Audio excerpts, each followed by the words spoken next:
Y esta noche le informamos que después de 4 días de consulta sobre la construcción del nuevo Aeropuerto Internacional de México, el día de hoy el presidente electo Andrés Manuel López Obrador fijó su postura. Veamos cuál es.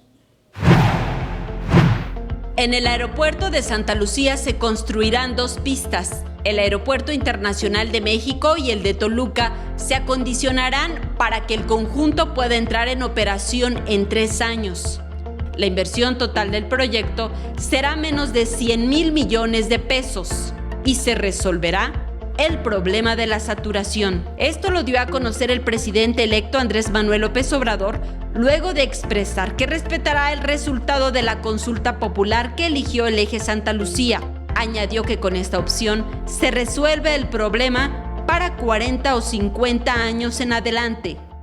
Van a estar construidas las 2 pistas que se necesitan en el aeropuerto de Santa Lucía y se va a tener la conexión.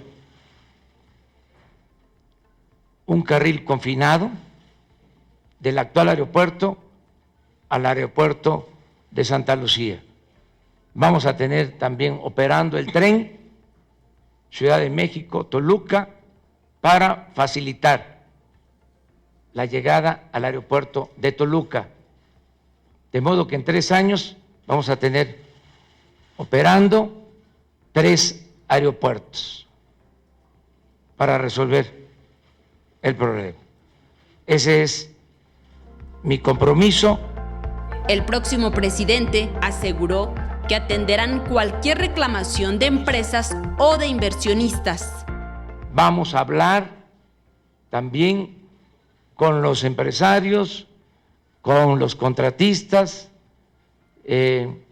para llegar a un acuerdo. Hay la posibilidad de que sigan con los contratos haciendo la obra en Santa Lucía, el mismo volumen de obra en Santa Lucía, o llegar a arreglos. Y en todo caso se va a actuar, repito, con apego a la legalidad. Saray Mariscal, 21 Noticias.